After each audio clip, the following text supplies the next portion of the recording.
नमस्कार। रिजेक्शन और non acceptance को कैसे डील किया जाए, आज मैं इस बारे में आपके साथ कुछ शेयर करूँगी। ये लाइफ बहुत ही खूबसूरत है। ये लाइफ हमें एक्सपीरियंस करने के लिए मिली है। इस लाइफ में हम बहुत कुछ एक्सपीरियंस करते हैं, बहुत से लेसन्स हमें ये लाइफ देती है। उसमें से एक लेसन ऐसा है जिसको हम अवॉइड नहीं कर सकते, वो है कि जब हमें डिसअप्रूवल मिलता है, रिजेक्शन मिलती है, तो उस समय जो पेन होती है, जो हर्ट होता है, वो जो पेन हमें सिखाती है वो बहुत बड़ा लेसन है। हम ब्लेम क्यों करते हैं?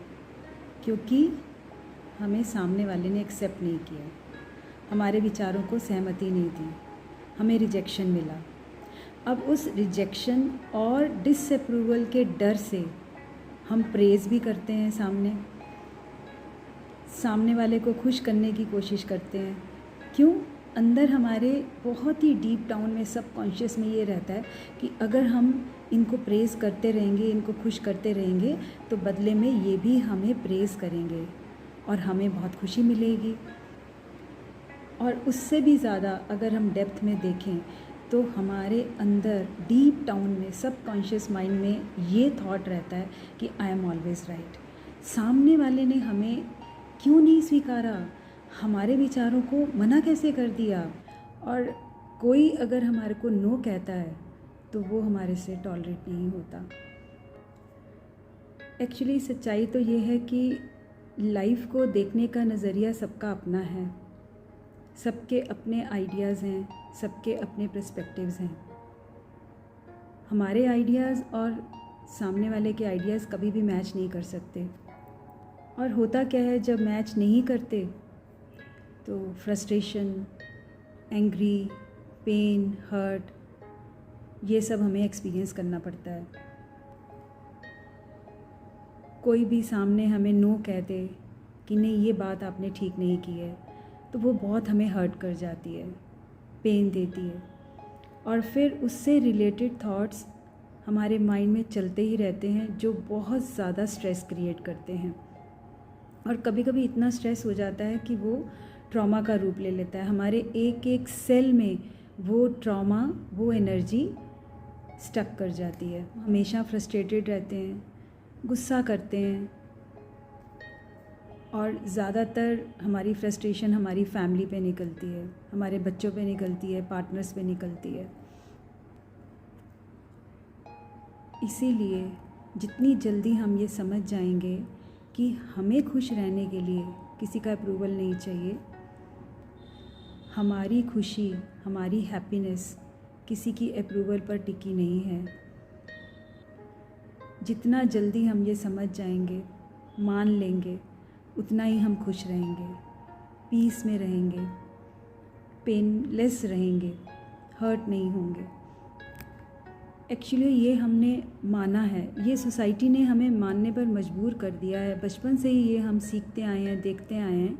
ये बिलीव हमारे अंदर बैठ गया है कि जब तक हमें सामने से अप्रूवल नहीं मिलेगा हम खुश नहीं हो पाएंगे। बट ये रॉन्ग है, इस बिलीव को हमें तोड़ना पड़ेगा। अब ये करना कैसे है? जब भी कोई डिसअप्रूवल आए, उस समय उस एनर्जी को इम्पोर्टेंस नहीं देनी, मान्यता नहीं देनी, और ये अपने अंदर इमीडिएटली विचार लाना है कि सबके अपने आइडियाज़ हैं, सबके सोचने का ढंग डिफरेंट है,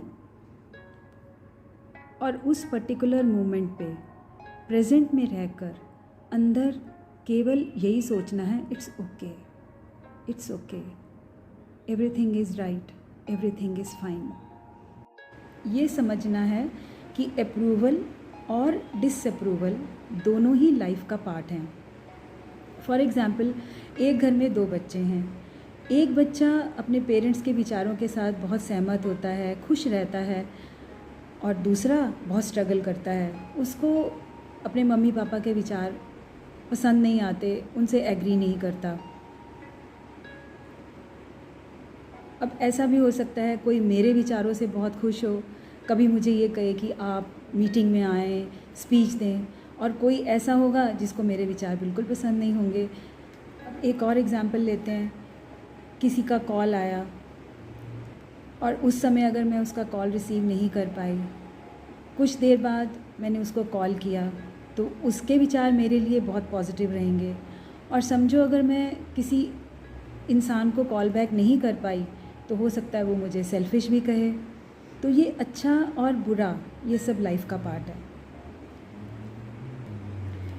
इसको इम्पोर्टेंस नहीं देनी है। इम्पोर्टेंस देनी है सेल्फ़ को, खुद को। इसके लिए हमें सबसे पहले खुद को जानना पड़ेगा।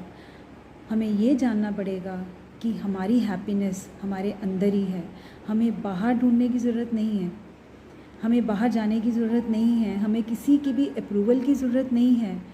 जितना हम किसी के ऊपर डिपेंड नहीं रहेंगे, जितना हम संतुष्ट रहेंगे, उतना ही पीस में रहेंगे, खुश रहेंगे और खुद को जान पाएंगे।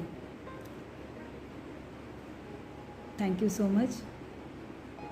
मैं आपके साथ फिर दोबारा आऊँगी एक नए विचार के साथ। Thank you.